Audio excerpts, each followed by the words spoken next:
Olá, queridos, a paz do Senhor, tudo bem com vocês? Sejam bem-vindos ao canal. Vou estar compartilhando a terceira e última parte do sexto selo de Apocalipse. Lembrando que estou dando continuidade à série Abertura dos 7 selos de Apocalipse. Então, vamos estar falando dessa última parte, que é a visão, né? A visão dos mártires na glória, para entrarmos na última parte, que é a sétima, né? Que é o sétimo selo. Amém? Então, vamos à palavra do Senhor. Livro de Apocalipse, capítulo 7, verso 9.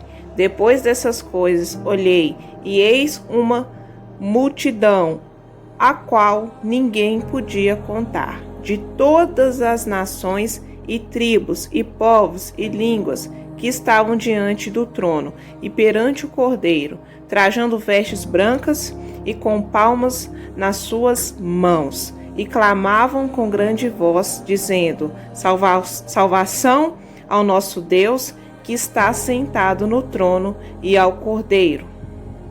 Verso 11. E todos os anjos estavam ao redor do trono, e dos anciões, e dos 4 animais, e prostraram-se diante do trono sobre o seu rosto, e adoraram a Deus, dizendo: Amém, louvor e glória e sabedoria e ações de graças e honra e poder e força ao nosso Deus para todos sempre. Amém. Verso 13. E um dos anciões me falou, dizendo: Estes que estão vestidos de vestes brancas, quem são e de onde vieram? E eu lhe disse-lhe: Senhor, tu sabes. E ele disse-me: Estes são os que vieram de grande tribulação, lavaram suas vestes e as branquearam no sangue do Cordeiro. Verso 15. Por isso estão diante do trono de Deus e o servem de dia e de noite no seu templo, e aquele que está assentado sobre o trono os cobrirá com a sua sombra. Nunca mais terão fome, nunca mais terão sede, nem sol, nem calma alguma cairá sobre eles. Verso 17. Porque o Cordeiro que está no meio do trono os apacentará e lhes servirá de guia para as fontes das águas da vida, e Deus limpará de seus olhos todas as lágrimas, toda lágrima. Aleluias! Finalizei, amados, no verso 17, sobre a visão dos mártires na glória. Agora vamos interpretar esses versículos. Amém? Essa é a terceira visão do sexto selo, né? Falamos do primeiro, que refere-se às catástrofes cósmicas, amém? Em que enche os homens de perplexidade, medo e terror, né? Eu falei do segundo, né? Que são 3 partes que eu dividi, por causa falei dos 144 mil, e agora vamos falar da grande multidão vestida de branco e com palmas nas mãos, né? Essa terceira visão, queridos, ela é no céu, onde encontramos a grande multidão que ninguém podia contar. Mesmo assim, o conteúdo dessa terceira visão faz parte das 2 primeiras, pois o grande e terrível dia do Senhor não pode ser compreendido como as 24 horas que compõem o dia comum. Então é tempo cronos, tempo de Deus. Os juízos de todos os selos fazem parte desse grande e terrível dia do Senhor, mas cada um de seus acontecimentos pode representar um período de meses e até anos. E quem é essa grande multidão?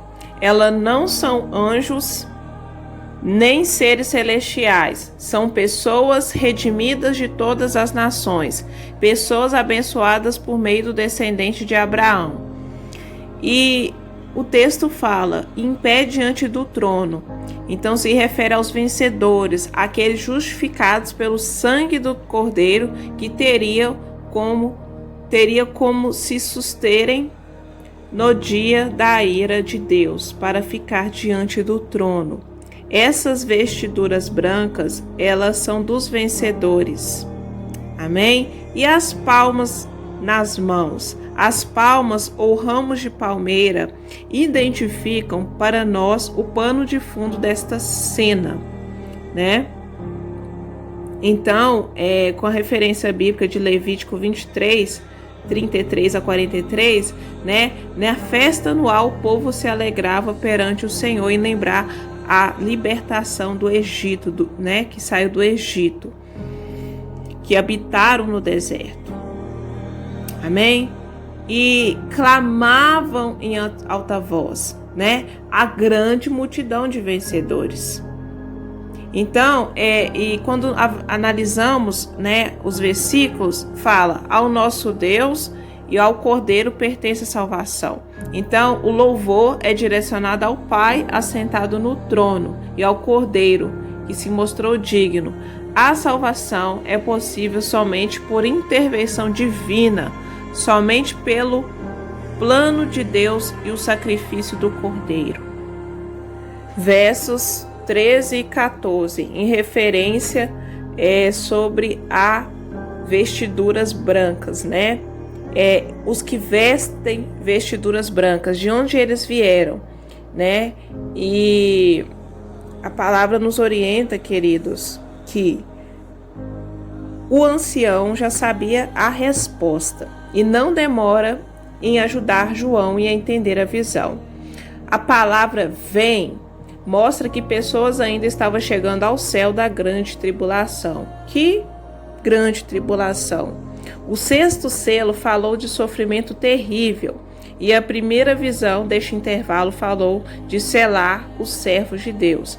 Aqui percebemos que os selados não seriam protegidos do sofrimento na terra, até enfrentariam horríveis perseguições, poderiam até sofrer a morte física, né? Quando falando, queridos, fazendo uma pausa, vamos lembrar da igreja de Atos, né? Amém? Da igreja primitiva. Voltando. Poderia até sofrer a morte física, mas seriam protegidos da segunda morte. Novamente, somos obrigados a respeitar os limites de tempo que estudamos nas primeiras lições. Interpretações que dizem que esta grande tribulação começará em algum momento futuro distorce o sentido do trecho. Então, queridos, analisem os estudos, né? Porque eu já coloquei aqui no canal sobre os estudos de milênio. Ali, se vocês olharem o milênio, fala da minha visão, amém? Mais concernente à Bíblia, amém? O estudo que eu faço é mais Bíblia, amém? Então vamos voltar. No final da frase do verso 14 diz: lavaram suas vestiduras e alvejaram no sangue do Cordeiro, né? Que se refere a Cristo, que justifica, lava, purifica e deixa a roupa branca como a neve. Os atos de justiça, amém? Versos 16 e 17 do capítulo 7, né? Os versículos terminam aqui: os vencedores nunca terão fome e nem sede, né? Porque o Cordeiro, que é Jesus, né? O Cristo, aleluias, os apacentará e os guiará às fontes da água da vida, e Deus enxugará toda lágrima. Glória a Deus, né? Então, queridos, somente Jesus, né, que está à destra do Pai, é digno de revelar e executar a vontade de Deus, né, que cuida dos vencedores. Glória a Deus. Então, amados, o Senhor Jesus venceu a morte. Amém? E para concluir, né, sabemos que os primeiros 6 selos estavam cheios de morte e sofrimento, né? Mas nesse intervalo que leio para vocês, o capítulo 7, é uma mensagem de vida e esperança. Deus protege os fiéis e dá a vida eterna para aqueles que vencem o inimigo, ainda sem saber o que vem pela frente. Os discípulos do Senhor do Senhor Jesus podem confiar totalmente nele. Glória a Deus. Aleluias. Então, queridos, encerro a terceira parte e última do 6º selo de Apocalipse. Até a próxima.